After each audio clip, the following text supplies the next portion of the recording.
So hello everyone, welcome you all in प्रयास 9th। तो आज हम लोग बात कर रहे हैं ग्रेविटेशन का चौथा लेक्चर। चैप्टर 100 में पूरी बातें हो गई थी। स्मॉल जी और कैपिटल जी की मैं थोड़ी और बातें करूंगा क्योंकि आप लोग का डाउट्स बहुत ही इंटर रिलेटेड डाउट्स हैं कि कैपिटल जी और स्मॉल जी में अंतर क्या है। पहले मैं डिराइव करना सिखाऊंगा। किसको डिराइव करना सिखाऊंगा? आपको स्मॉल जी के फॉर्मूले को।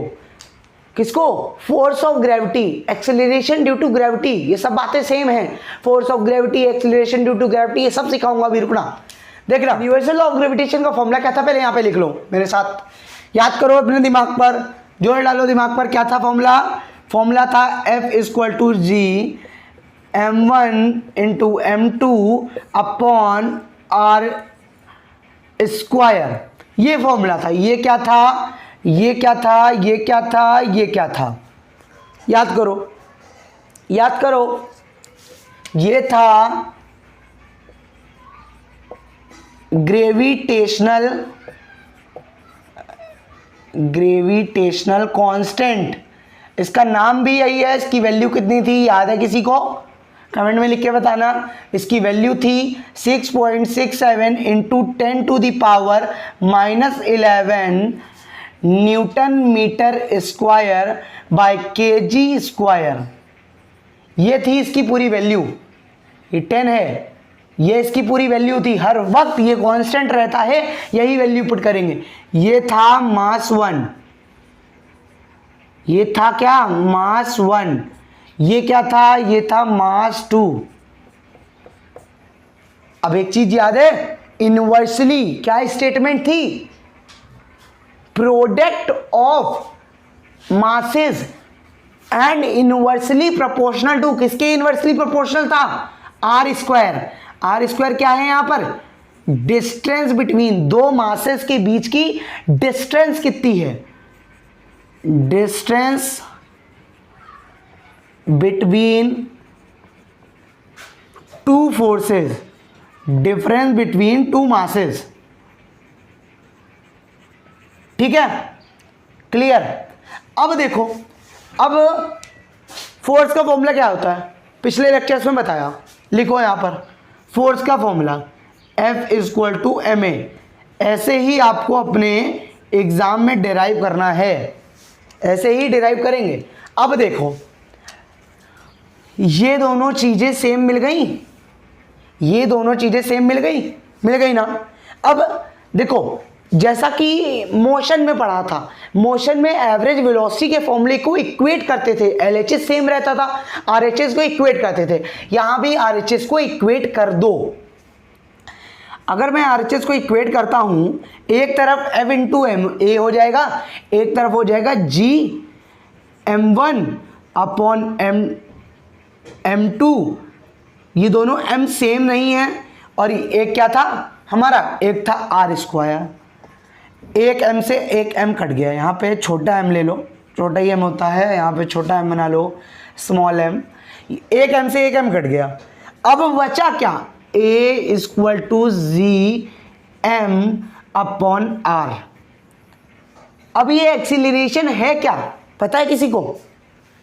भैया यही एक्सीलरेशन को ही कहते हैं फोर्स ऑफ ग्रेविटी। अर्थ कितना फोर्स लगा रही है किसी ऑब्जेक्ट को नीचे लाने में, वही होती है फोर्स ऑफ ग्रेविटी। समझ गए? समझो फिर से एक बार।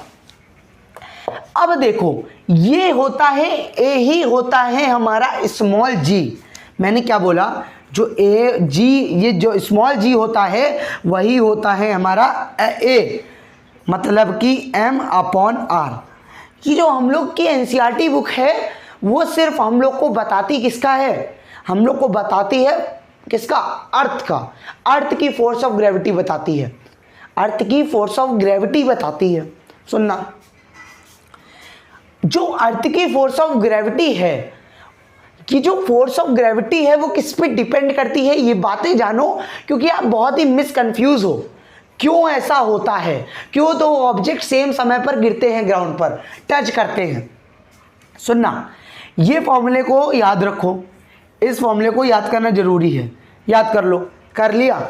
अब देखना यहाँ पर ये जो g है, g is directly proportional to, ये तो कांस्टेंट है अपना, ये तो कांस्टेंट है, इससे मतलब इसको देखो ऐसे होगा, g is directly proportional to m, g is inversely proportional to 1/r, square होगा यहाँ पर क्योंकि स्क्वायर था, यहाँ पे स्क्वायर था, ठीक है, स्क्वायर के ये।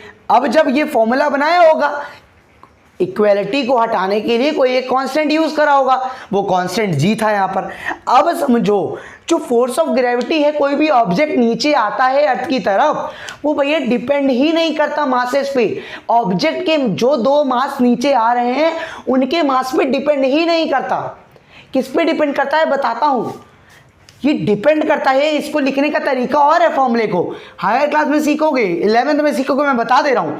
इसको ऐसे लिखते हो, मास me अपॉन आर स्क्वायर ई, ये आर स्क्वायर ई और me का मतलब है मास ऑफ अर्थ पे डिपेंड करता है, मास ऑफ अर्थ पे डिपेंड करता है। जैसे कि यहां पर मास ऑफ अर्थ है और रेडियस, ये जो r है ये रेडियस है, यहां पर जब यूज हो रहा है ये रेडियस है अर्थ की, हमारी ये हमारे अर्थ की रेडियस है। तो ये मास पे तो डिपेंड ही नहीं करता जो दो ऑब्जेक्ट गिर रहे हैं, ये डिपेंड सिर्फ करता है दो चीजों पर। किस पे डिपेंड करता है? अर्थ के मास पर। किसी और प्लेनेट में चले जाओगे वहां की वैल्यू अलग होगी फोर्स ऑफ ग्रेविटी, मून की अलग होगी, मून की 1.63 होती है शायद, देख लीजिएगा आप लोग, वरना मैं भी बता दूंगा, 1.63 होती है शायद। और जैसे अर्थ की 9.8 होती है, 9.8 कैसे आई? Mass of earth and square of radius, earth की रेडियस का स्क्वायर, कांस्टेंट को रख दो। पिछले लेक्चर में, सेकेंड लेक्चर में इसकी प्रूविंग कराई थी। ये हमेशा ही होता है 9.8 मीटर स्क्वायर, 9.8 मीटर स्क्वायर। ये बातें समझें।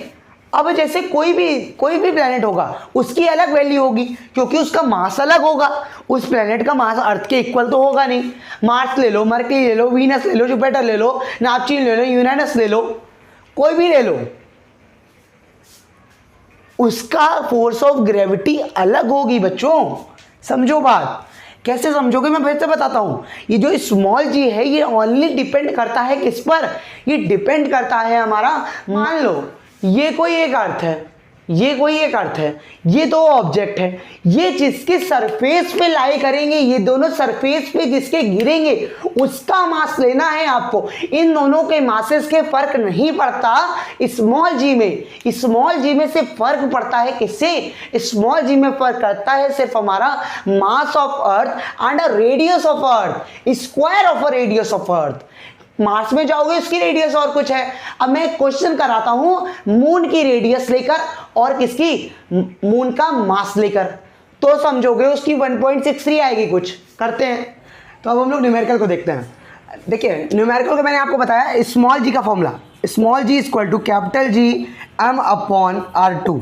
तो देखिए R जो होगी हमारी, R is always in metre, तो इसको मीटर में पहले कन्वर्ट करेंगे। 740 इंटू 1000 करेंगे तो आ जाएगा 17.4 इंटू 10 टू द पावर 6 आ जाएगा मीटर। तो इसको पुट करेंगे हम लोग अब फॉर्मूले में। कैपिटल जी इक्वल टू क्या, इस कैपिटल जी की वैल्यू क्या थी? 6.67 into 10 to the power -11 newton metre square upon KG square थी वैल्यू। अब इसको हम लोग पुट कर देते हैं इस पर। देखिएगा 6.67 into 10 to the power -11 into mass क्या है, मास को लिख लीजिए 7.4 into 10 to the power 22 upon में लिख लीजिए। अब रेडियस क्या है? रेडियस का हमेशा स्क्वायर होता है, ये ध्यान दीजिएगा। तो 17.4 into 10 to the power 6, 10 to the power 6 का स्क्वायर कर दीजिए। इसको अगर आप सॉल्व करने पे जाएंगे तो इसका आंसर आएगा आपका, पता है क्या? इसका आंसर आएगा 1.63 मीटर पर सेकेंड स्क्वायर। ये जो आई हमारी, ये वैल्यू हमारी है कहाँ की? ये फोर्स ऑफ ग्रेविटी है हमारी, मून की ग्रेविटी है। अर्थ की ग्रेविटी क्या होती है? 9.8 मीटर पर सेकेंड स्क्वायर होती है अर्थ की। जैसे कि आप मार्स में जाएंगे तो वहाँ की ग्रेविटी अलग होगी, force of gravity, acceleration due to gravity, variation due to gravity, ये सब बातें एक है, बस कैपिटल जी और स्मॉल जी में डिफरेंस जानिए। जो कैपिटल जी होगा हमारा, उसमें हम लोग बातें करेंगे दो मासेस के बीच के, इसमें हम लोग किसकी बातें करेंगे, इसमें हम लोग को मतलब है सिर्फ किससे, मास। मास किसका, जिसके सरफेस पर चीज़ें गिर रही हैं, जिसके सरफेस पर चीजें गिर रही हैं, सरफेस लिख लीजिए यहां पर, सरफेस। और ये रेडियस क्या होगा, जिस चीज में सरफेस, जिसके सरफेस पर गिर रही हैं उसी सरफेस का रेडियस होगा, उसी सरफेस का रेडियस होगा। तो अब हम लोग देखते हैं equation of motion for free falling bodies. जैसा कि मैंने आपको फर्स्ट लेक्चर में मोशन के बताया था, सेकेंड लेक्चर में बताया था कि इक्वेशन ऑफ मोशन होती है, तो वही यहां पर है, कुछ चेंजेस हैं। Equation of motion for free falling bodies, free falling bodies के लिए इक्वेशन है कुछ। जैसे कि हम लोगों ने इक्वेशन फर्स्ट चैप्टर में क्या पढ़ी थी, कुछ उससे चेंज नहीं है। पहले इक्वेशन वाली लिख लो, v equal to U plus A T, एक सेकेंड क्या थी, s equal to U T plus half A T square plus half A T square, ऐसे लिख दीजिए, या इसको ऐसे भी लिख सकते हैं, s equal to U T plus half A T square. Book में आपको ऐसे मिलेगी, एनसीईआरटी में ऐसे आपको मिलेगी, किसमें, एससी वर्मा में मिलेगी ऐसे आपको इसमें। अब थर्ड क्या है, थर्ड देखिए, थर्ड थी हमारी 2as equal to U V square minus U square. अब चेंज क्या करना है इसमें आपको मैं बताता हूँ, इसके लिए फॉर फ्री फॉलिंग बॉडीज के लिए उसमें कुछ चेंज नहीं करना है, सिर्फ छोटा सा चेंज करना है। जहाँ पर a लिखा है वहाँ पर उसकी जगह g कर दो, और जहाँ पर s लिखा है उसकी जगह h कर दो। कोई चेंजेस नहीं करना, सिर्फ इतना करना है। देखो अब पहली देखो, पहली में v equal to U plus G T हो जाएगा a की जगह, सेकेंड में क्या हो जाएगा, s की जगह h इक्वल टू क्या था, यू टी को तो यू टी के तरीके रहेगा, a की जगह g लिख दो, तो लिख दो हाफ जी टी लिख दो, जी टी स्क्वायर लिख दो। अब थर्ड में क्या आएगा, थर्ड में हमारा आ जाएगा 2gh equal to V square minus U square, ये आ गया। अब इससे रिलेटेड अगर न्यूमेरिकल करोगे, थोड़ी बात भी और जान लो यहाँ पे, यहाँ पर हमेशा ही आपको क्या, स्मॉल जी की वैल्यू लेनी है 9.8 मीटर पर सेकेंड स्क्वायर, मीटर पर सेकेंड स्क्वायर। बट एक कंडीशन है, जब आपका ऑब्जेक्ट ऊपर की तरफ जाएगा, ऊपर की तरफ, तब कंडीशन ये है, तब आप ये जो वैल्यू लोगे -9.8 मीटर पर सेकेंड लोगे, मीटर पर सेकेंड स्क्वायर लोगे। जब ऑब्जेक्ट नीचे की तरफ आएगा तब आप वैल्यू क्या लोगे, तब आप वैल्यू लेंगे हमारी क्या, 9.8 मीटर पर सेकेंड स्क्वायर, ये वैल्यू लेंगे। ये दोनों पॉइंट ही बहुत ज़्यादा इंपॉर्टेंट है, ये दोनों पॉइंट ही बहुत ज़्यादा इंपॉर्टेंट है, इससे रिलेटेड न्यूमेरिकल आएगा। तो अब न्यूमेरिकल देखो, एक न्यूमेरिकल ये है कि मान लो एक कोई ब्रिज है, ये कोई ब्रिज है, ये कोई ब्रिज है, ऐसे ऐसे ऐसे ऐसे ऐसे, यहाँ पर वाटर है, यहाँ पर पानी है, एक पत्थर को यहां से ड्रॉप करा गया, पत्थर का मास नहीं दिया है, स्टोन का मास नहीं दिया है आपको, आपको सिर्फ टाइम दिया है टी स्क्वायर, टी सेकेंड दिया है आपको टाइम, और आपको यहां पर यू दिया है क्या, जब आप कोई चीज छोड़ोगे एक पॉइंट से तो आपका यू तो जीरो ही होगा ना, फाइनल चेंज होगा बाद में, जब वो थोड़ा नीचे आएगा, थोड़ा नीचे आएगा, थोड़ा नीचे आएगा, थोड़ा नीचे आएगा, ऐसे ऐसे ऐसे ऐसे, तो यू तो जीरो हो जाएगा। और स्मॉल जी की वैल्यू क्या बोली, जब वो वर्टिकली डाउनवर्ड आ रहा है तो वैल्यू क्या लेनी है, 9.8 मीटर पर सेकेंड स्क्वायर। तो ले लो स्मॉल जी की वैल्यू 9.8 मीटर पर सेकेंड स्क्वायर, इतना ले लिया। अब सोचो इनमें से कौन सा equation of motion for free falling bodies लगेगा। 1 मिनट का समय है आप सभी के पास, वीडियो को पॉज करिए और इस क्वेश्चन को करिए। अब देखिए, उम्मीद करते हैं आप सभी ने क्वेश्चन कर लिया होगा। तो अब देखिए इस क्वेश्चन को मैं सॉल्व कराता हूं। इसमें आप लगाएंगे कौन सी इक्वेशन, इसमें आप लगाएंगे सेकेंड इक्वेशन। क्यों लगाएंगे वो भी देख लीजिए। यहां पर आपके पास फाइनल वेलोसिटी नहीं है, ये तो खेल से खत्म हो गया इसका किस्सा। अब ये देखिए इसका भी किस्सा खत्म, क्योंकि इसमें भी फाइनल वेलोसिटी मांग रहा है, एच बी। दो अननोन हो जाएंगे तो निकलेगा नहीं, क्योंकि एक इक्वेशन है, दो इक्वेशन की बात नहीं हो रही है। तो सेकंड लगा दो। सेकंड क्या थी, H equal to U T plus half U T plus half A T square. ये हो गया। h की जगह h पुट कर दो, u की जगह क्या पुट करोगे, 0 पुट करोगे। 0 इंटू 2 करोगे तो 0 आ जाएगा, प्लस a की जगह क्या पुट करना है 9.8, t की जगह क्या पुट करना है 2 पुट करना है। t का स्क्वायर कितना हो जाएगा, लिख लो पहले यहाँ पर 9.8, t का स्क्वायर हो गया 4 अपॉन 2, यहाँ पे 2 आ गया, तो आंसर क्या आ जाएगा, आंसर क्या आएगा 19.6 मीटर। जब ये बॉल छोड़ी जाएगी जीरो वेलोसिटी से, कुछ समय बाद जब ये पानी को टच करेगी, इतने से यहाँ से ब्रिज से लेकर पानी तक की हाइट कितनी है, ये हाइट है 19.6 मीटर स्क्वायर। 19.6 मीटर, ये स्क्वायर नहीं है, यहाँ पर मीटर है, 19.6 मीटर। इतनी बातें समझ में आई। एक इससे रिलेटेड न्यूमेरिकल और करते हैं।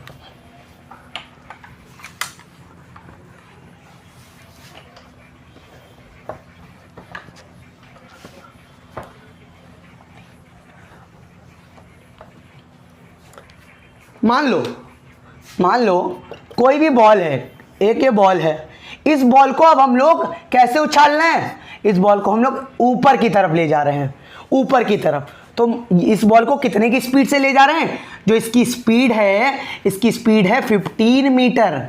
जब फेंका, मान लो ये अर्थ है, यहाँ से इस बॉल को फेंक रहा है, कोई भी आदमी फेंक रहा है, तो 15 मीटर की स्पीड से, 15 मीटर स्क्वायर की स्पीड से ये बॉल को फेंक रहा है, 15 मीटर स्क्वायर की स्पीड से बॉल को फेंक रहा है, समझना। अब ये बॉल को फेंक रहा है, मान लो स्पीड को यहाँ ना लिखो, इसको मैं बोल दूंगा इनिशियल वेलोसिटी। ये इनिशियल वेलोसिटी हो गई, तो फाइनल वेलोसिटी हमारी क्या हो जाएगी, जब ये टॉप पे पहुंचेगा, अपने पीक पे पहुंच जाएगा, तो इसकी ऑटोमेटिकली वेलोसिटी हो जाएगी 0। अब टाइम तो दिया नहीं है हम लोग को, स्मॉल जी जरूर दिया है। स्मॉल जी क्या दिया है हम लोग को, स्मॉल जी हम लोग को दिया है 9.8 मीटर पर सेकेंड स्क्वायर। माइनस का होगा, क्यों माइनस का होगा, देख लो यहां से, क्योंकि ऊपर की तरफ फेंक रहा है, सरफेस से वर्टिकली अपवर्ड की तरफ फेंक रहा है, नीचे नहीं आ रहा, इसीलिए वो पॉइंट वहां पर डिस्कस करा था। इससे रिलेटेड न्यूमेरिकल आते हैं। अब समझो तीनों में से कौन सी लगेगी, तीनों को लिख लो एक बार फिर से। v equal to U plus G T, एक था h equal to U T plus half G T square, एक था क्या 2gh equal to V square minus U square. अब इसमें से कौन सा लगाओगे, मेरा मन तो भैया ये वाला लगाने का है, तीसरी वाली, मेरा मन थर्ड वाली लगाने का है। आपका मन है इससे करके देखो, आ जाए तो आ जाए, इससे आ जाए आ जाए। इसमें आप इक्वेशन लगाएंगे, इक्वेशन नंबर 3। इक्वेशन नंबर 3 क्या है, V square equal to U square plus 2as। as क्या था g, s क्या था h। याद आया कुछ, समझ में आया, वहाँ पे पिछली स्लाइड में लिखा था v की जगह 0 रख दो, 0 है हमारी। 0 का स्क्वायर इक्वल टू u का स्क्वायर 15 का स्क्वायर। अब क्या लिखोगे, 15 का square plus 2 minus 9.8 into H. H unknown है हमारा, एच को एच की तरीके रख दो, यहाँ पे 0, यहाँ पर माइनस का आ जाएगा कितना, यहाँ पर माइनस का 19.6 आएगा। 19.6 को इधर उठा लो, माइनस 19.6 h इक्वल टू, अब यहाँ पे क्या बचा 225।